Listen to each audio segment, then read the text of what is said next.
y a aujourd'hui beaucoup de TPE en Corse. 7 entreprises sur 10 ici sont des toutes petites entreprises, notamment artisanales. Et je crois qu'il y a un formidable potentiel. J'ai passé aussi la journée hier autour de l'économie sociale, solidaire, qui est puissante ici, 11% de salariés en Corse. Ce que je crois, c'est que d'abord, il est important que la Corse bénéficie de toutes les aides à disposition et peut-être qu'elle les connaisse un peu mieux parce que parfois l'insularité fait que le message n'arrive pas toujours en bonne et due forme. Donc je vais faire un effort tout particulier avec notamment monsieur le préfet pour rassembler un certain nombre d'informations dont j'ai remarqué durant ces 2 jours qu'elles n'étaient pas arrivées en bonne et due forme ici, ni en Corse du Sud, ni en Haute-Corse. Je crois, par exemple, qu'il y a beaucoup de potentiel en matière de commerce dans les communes rurales de Corse. Je crois qu'il est important que les élus locaux, que les gens qui ont des envies de créer une épicerie, un bar, un petit restaurant, aujourd'hui n'hésitent pas à prendre leurs risques. L'État est à leur côté. On peut être accompagné jusqu'à 80 000 euros pour un commerce en dur, jusqu'à 25 000 euros pour du commerce itinérant. La seule chose que j'ai à cœur de dire, c'est parce qu'il y a eu à cette heure que 2 dossiers qui ont été envoyés pour la Corse, mais c'est pas grave, on a encore 2 ans sur ce appel à projet commerce rural, il y a encore 12 millions d'euros de financement par an, 24 millions sur les 2 ans. Il est important que la population corse s'en saisisse. 100% des gagnants ont tenté leur chance, il faut envoyer des dossiers pour qu'on puisse les choisir, les élire. Il y a une deuxième chose qui me semble important de vous dire. Je voudrais m'adresser aux artisans, aux entrepreneurs qui aujourd'hui vous écoutent, nous écoutent et sont dans la difficulté. J'ai remarqué une chose en préparant mon déplacement ici qui m'ennuie et qui me préoccupe. Quand on monte une entreprise, quand on prend son risque, ça peut arriver d'avoir des difficultés, ça peut même arriver de se planter. Et j'en ai monté une. Donc je sais combien c'est difficile et quand on est seul, c'est encore plus difficile. Et quand on est seul parfois et qu'on est un peu acculé parce qu'on est à découvert à la banque, parce qu'on a perdu un client ou qu'on a un collaborateur qui est parti, qu'on a peut-être des échéances en prélèvement qui sont difficiles à tenir, c'est vrai que quand on est un entrepreneur tout seul, on ne sait pas forcément que faire et parfois on a juste envie de mettre la tête sous l'eau ou sous son oreiller. Il y a une chose qui me frappe ici, en terre corse, c'est que les procédures de prévention à l'endroit des petites entreprises sont beaucoup moins utilisées que dans le reste du pays.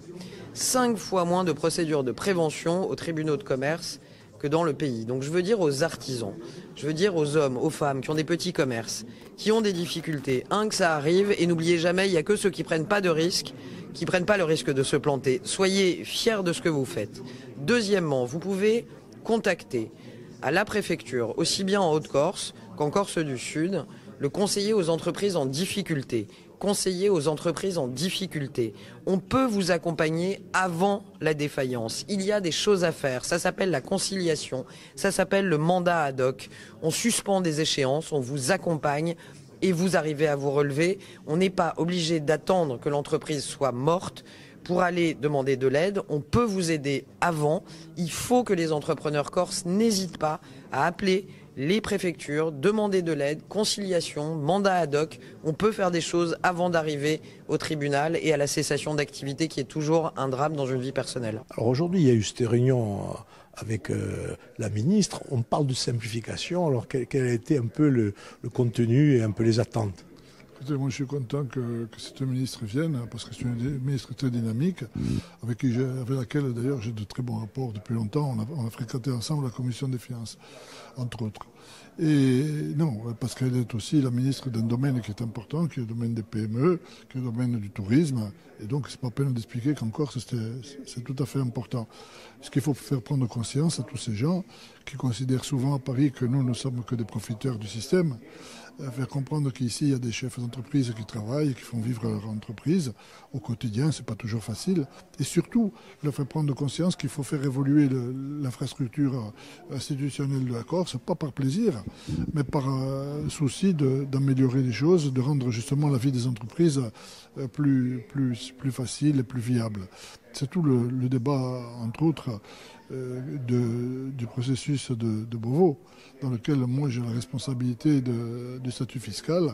Et donc il est précieux de rencontrer, chose que je fais d'ailleurs à Paris toutes les semaines, les ministres en charge de ce type de questions. Je pense à Bruno Le Maire, je pense à Thomas Cazenave et justement à Olivia Grégoire.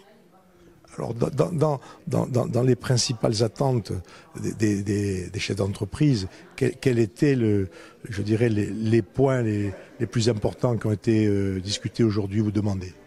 Il y a la notion de simplification, mais ça on en parle depuis des siècles. Bon, ça viendra très difficilement. Là, et encore, s'il y a un sujet qui écrase tout, c'est le statut fiscal pour les chefs d'entreprise. À l'heure actuelle, on a toute une série de dispositifs qui sont ce qu'ils sont, dont certains sont intéressants, d'autres beaucoup moins, qui en tout cas se chevauchent souvent et qui ont des effets pervers quelquefois. Donc il s'agit de simplifier tout ça, de mettre tout ça à plat et de passer de tous ces dispositifs à un statut fiscal de développement et social unique qui permette justement aux entreprises de naître et surtout de vivre, de prospérer en Corse. Évidemment, à l'heure actuelle, le dispositif principal, c'est le crédit d'impôt. Le crédit d'impôt pour lequel chaque loi des finances, moi je suis obligé de me battre pour obtenir d'abord qu'il existe, qu'il soit prolongé, et puis ensuite pour essayer de le modifier, de l'adapter du mieux possible à l'économie de la Corse, ce qui n'est pas toujours faisable d'ailleurs. En tout cas, ce qui est souvent refusé. Alors pour terminer, on sait que l'économie de la Corse a, on va dire, quelques difficultés de fait par la situation de notre économie globale. On sait que la Corse a des difficultés pour l'emploi, que la Corse est une des régions les plus pauvres de France. Est-ce que cet aspect a été abordé? Qu'est-ce qui peut être fait au-delà du statut fiscal ou les points importants du statut fiscal particulier qui pourraient être améliorés? Vous avez raison de dire qu'il y a des problèmes économiques et sociaux. Les deux vont ensemble. Mais pour améliorer Moi, je suis prof d'économie, hein, je ne suis pas un poète. Pour améliorer la situation, il n'y a qu'une seule chose, c'est qu'il faut produire des richesses. Des richesses qu'on peut partager ensuite et qui servent également à améliorer la vie quotidienne, la vie sociale. Et créer des richesses, c'est pas facile dans le monde d'aujourd'hui, qui est un monde de concurrence féroce, qui est un monde de ralentissement de la croissance, qui est un monde de problèmes de toutes sortes, géopolitiques, environnementaux, etc. Donc il s'agit justement d'essayer de passer à travers les routes et de créer ici un statut qui nous permette de respirer. Pas par souci de faire de l'escalade institutionnelle, mais parce que c'est la seule condition. On ne traite pas une question particulière avec des lois générales. Voilà, c'est tout le credo. Il ne faut pas faire n'importe quoi, il faut être responsable et avoir conscience que les moyens sont limités, et donc il faut être bon. C'est ce qu'on essaie de faire tous les jours. Journée importante puisque nous avons eu la visite de la ministre. Alors qu'est-ce que le président des entreprises artisans Corse pense et quelles sont un peu les attentes après cette réunion? Bon, d'abord on se félicite d'une telle visite, hein, une ministre qui vient à la rencontre du monde artisanal, commerçant et des acteurs du tourisme en Corse, c'est à prendre en considération. C'est sûrement une envoyée du président de la République. Donc nous, on n'attend pas grand-chose, on lui fait remonter certaines propositions, certaines problématiques que nous rencontrons au quotidien. Et je pense qu'elle la connaissant déjà, puisque pour l'avoir rencontré, c'est quelqu'un qui va remonter des bonnes informations à Paris dans un futur peut-être processus Beauvau qui va s'accélérer dans les mois qui viennent. Alors, est-ce qu'on peut donner on parle de statut fiscal, on parle de statut particulier, on parle d'économie et quelles sont un peu les revendications ou les souhaits des petites et PME entreprises de Corse, des artisans? Tout d'abord, on ne va pas mettre la charrue avant les bœufs. Il faut que l'on intègre cette future autonomie. Et après, bien sûr, nous, pour la CMA, et là, je pense la CCI, mais je m'exprime pour la CMA, on sera force de proposition pour que les entreprises corses du monde artisanal aient de la lisibilité dans le temps et pour qu'on puisse donner, je dirais, une ligne directrice, surtout à notre jeunesse, dans nos CFA, parce qu'il est important que l'on puisse, je dirais, former notre jeunesse dans de bonnes conditions pour qu'ils aient un avenir serein et périn. Alors, Aquarobotics qui voit dans ses locaux une ministre très à l'écoute, très attentionnée et surtout très technique et très impliquée. Elle a un passé de chef d'entreprise Elle connaît le monde de l'innovation, elle connaît bien les écueils qu'on peut rencontrer et elle a été sensible, je l'ai vu, à certains aspects de l'histoire parce que je pense que ça a éveillé des échos chez elle dans sa propre histoire individuelle. Oui, elle a fait quelques allusions dans ce sens, effectivement. Exactement. Alors, Exactement. Ce genre de rencontre, c'est simplement protocolaire ou est-ce qu'il y a du concret à la clé? Non, c'est pas simplement protocolaire. Alors, d'abord, c'est toujours bien d'être encouragé parce qu'on en a besoin. Il y a des jours où c'est pas évident. Et puis après, c'est aussi à l'image de ce qui se passe dans cette France de 2023. On a des élus qui parlent business. Et ça, c'est un peu nouveau quand même parce que moi, j'ai 58 ans. Le président dont je me rappelle, c'est Pompidou. Ensuite, on a eu Giscard.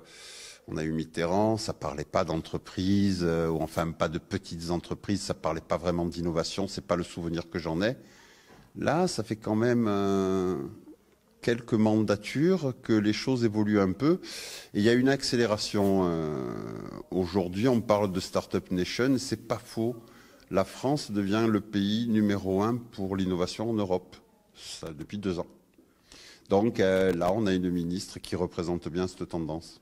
Alors les PME en Corse, on sait qu'il y a quasiment que des PME, il y en a beaucoup du moins. Actuellement, est-ce que la Corse, justement, qui a les potentialités, puisque on l'a dit tout à l'heure en parlant hors micro, la Corse a des potentialités, on peut faire ce qu'on veut ici. Qu'est-ce qui manquerait pour stimuler l'économie de ces entreprises pour leur développement? Alors, je ne crois pas qu'il nous manque vraiment des choses. Peut-être un peu de confiance en nous-mêmes. Sortir peut-être un peu des fois de cette morbidité qui nous gagne dans quasiment tous les domaines.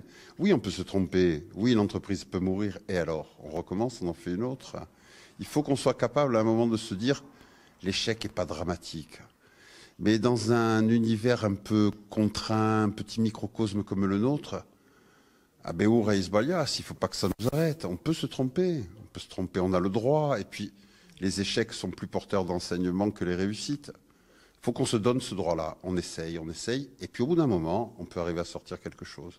Essayer, en plus, elle a insisté, après, pour parler de toute une palette d'organisations et de procédures qui peuvent aider les entreprises pour pas en arriver là avant que ça arrive.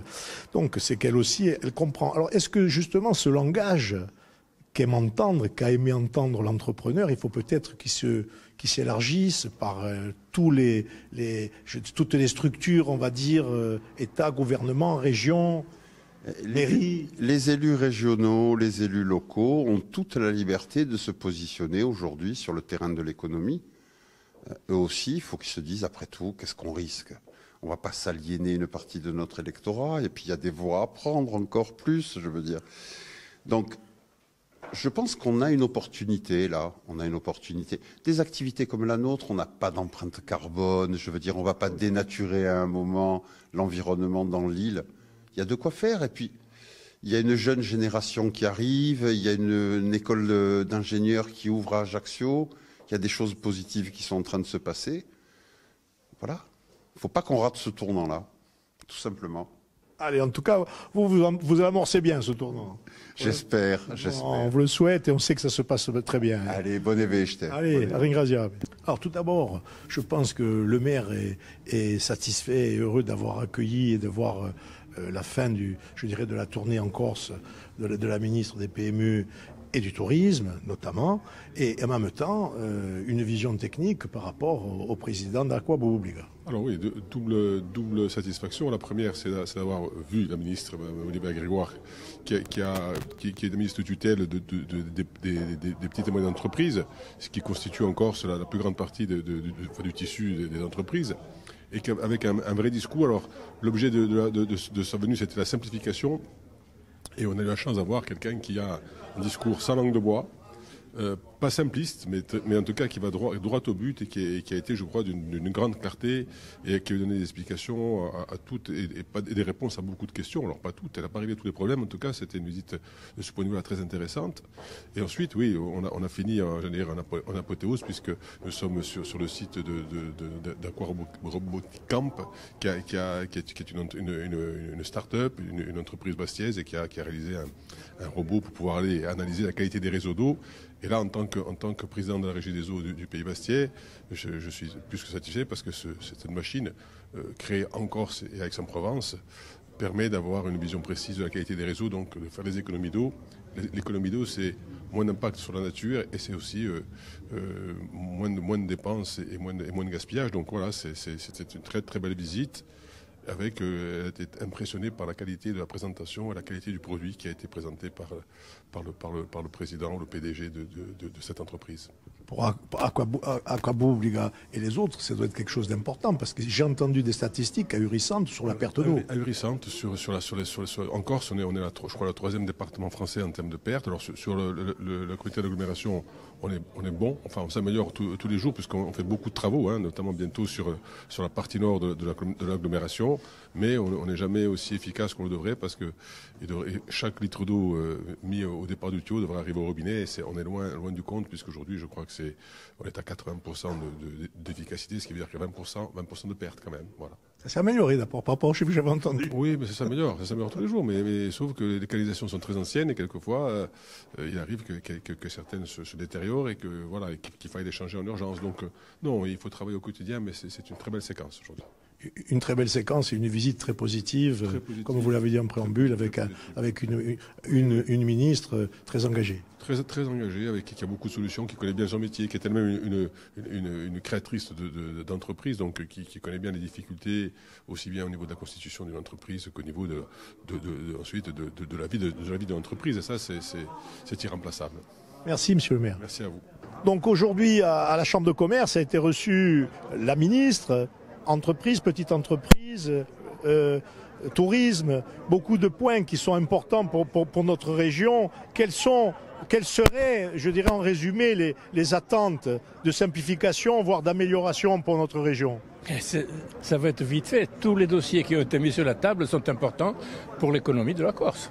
Maintenant, bien sûr, en priorité, il y a le crédit d'impôt qu'il faudra prolonger et voir si on peut l'améliorer pour que beaucoup d'entreprises puissent en bénéficier.